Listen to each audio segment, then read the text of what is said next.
অন্নপূর্ণা ভান্ডার প্রকল্পের টাকা কবে ঢুকবে? বর্তমানে মহিলারা অন্নপূর্ণা ভান্ডার প্রকল্পের টাকার অপেক্ষায় রয়েছেন এবং আপনাদের কি এই মাসে লক্ষ্মীর ভান্ডার প্রকল্পের টাকা দেওয়া হবে? আপনাদের কবে ঢুকবে অন্নপূর্ণা ভান্ডার প্রকল্পের টাকা? বিজেপি সরকার ক্ষমতায় আসার আগেই প্রতিশ্রুতি দিয়েছিলেন তারা ক্ষমতায় আসলে অন্নপূর্ণা ভান্ডার প্রকল্পের ৩,০০০ টাকা করে ব্যাংক অ্যাকাউন্টে ঢুকবে। বর্তমানে পশ্চিমবঙ্গে বিজেপি সরকার ক্ষমতায়, সেই প্রতিশ্রুতি অনুযায়ী আপনাদের অন্নপূর্ণা ভান্ডার প্রকল্পের টাকা কবে ঢুকবে বা লক্ষ্মীর ভান্ডার টাকা কবে ঢুকবে, আজকে এই ভিডিওতে আমরা জেনে নেব।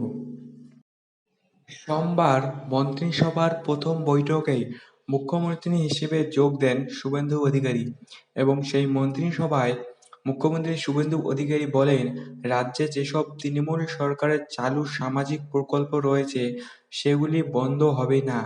রাজ্যবাসী আগে যেসব সামাজিক প্রকল্প পেতেন সেই প্রকল্প এখনো পাবেন। তবে কারা পাবে এবং কারা পাবেন না এই প্রকল্পের সুবিধা তা মুখ্যমন্ত্রী শুভেন্দু অধিকারী প্রথম মন্ত্রিসভার বৈঠকে স্পষ্টভাবে জানিয়ে দিয়েছেন। মুখ্যমন্ত্রী শুভেন্দু অধিকারী বলে, যারা মৃত এবং ভারতীয় নন তারা কোনো প্রকল্পের সুবিধা পাবেন না। মুখ্যমন্ত্রী পরিষ্কারভাবে জানিয়ে দেন এবং তিনি বলেন সেটা ৩০ বছর আগের হতে পারে বা ১০ বছর আগের প্রকল্প, কোনো সামাজিক প্রকল্প বন্ধ করা হবে না। আগে যারা এই সামাজিক প্রকল্পগুলির সুবিধা পেতেন তারা এখনও এই সামাজিক প্রকল্পের সুবিধা পাবেন। কোনো প্রকল্পই আমরা বন্ধ করব না, এমনটাই বলেন মুখ্যমন্ত্রী শুভেন্দু অধিকারী। তাহলে আপনাদের কি লক্ষ্মীর ভান্ডার প্রকল্পের টাকা ঢুকবে না? দেখুন, মুখ্যমন্ত্রী শুভেন্দু অধিকারী জানান যে লক্ষ্মীর ভান্ডার অ্যাকাউন্টগুলোতেই ঢুকবে অন্নপূর্ণা ভান্ডার প্রকল্পের টাকা। অ্যাকাউন্টগুলো তারা শুধু আপডেট করে নেবে এবং তারপরেই সেখানে ৩,০০০ টাকা ঢুকবে। মুখ্যমন্ত্রী শুভেন্দু অধিকারী বলেন, লক্ষ্মীর ভান্ডার অ্যাকাউন্টগুলো আপডেট করার পর সেই অ্যাকাউন্টগুলো যদি অন্নপূর্ণা ভান্ডার প্রকল্পের টাকা পাওয়ার জন্য যোগ্য হয়ে থাকে তাহলে সেই অ্যাকাউন্টে আমরা ঢোকাবো অন্নপূর্ণা ভান্ডার প্রকল্পে ৩,০০০ টাকা ডিবিটি অর্থাৎ ডাইরেক্ট বেনিফিট ট্রান্সফারের মাধ্যমে। বিজেপি সরকারের প্রতিশ্রুতি অনুযায়ী আপনাদের লক্ষ্মীর ভান্ডার প্রকল্পের বদলে লক্ষ্মীর ভান্ডার প্রকল্পে ১৫০০ টাকার বদলে এবার আপনাদের ব্যাংক অ্যাকাউন্টে ঢুকবে অন্নপূর্ণা ভান্ডার প্রকল্পে ৩,০০০ টাকা।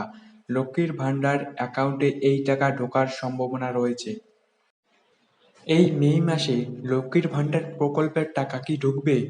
দেখুন, এই মে মাসে লক্ষ্মীর ভান্ডার প্রকল্পের টাকা ঢোকার সম্ভাবনা রয়েছে।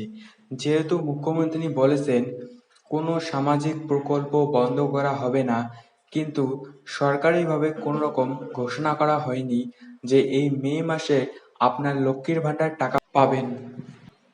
আপনারা যারা বৃদ্ধ বিধবা ও প্রতিবন্ধী ভাতার টাকা পেয়ে থাকেন, আপনাদের এই বৃদ্ধ বিধবা ও প্রতিবন্ধী ভাতার টাকা এই মে মাসে টাকা না ঢুকলেও আপনাদের টাকা জুন মাসে বৃদ্ধ বিধবা ও প্রতিবন্ধী ভাতার টাকা ব্যাংক অ্যাকাউন্টে ঢুকে যাবে।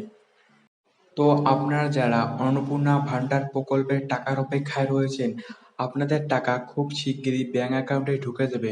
বিজেপি সরকার ক্ষমতায় আসার আগেই তারা প্রতিশ্রুতি দিয়েছিলেন যদি তারা ক্ষমতায় আসেন তাহলে প্রত্যেক মা বোনেদের ব্যাংক অ্যাকাউন্টে ঢুকবে অন্নপূর্ণা ভান্ডার প্রকল্পে ৩,০০০ টাকা করে।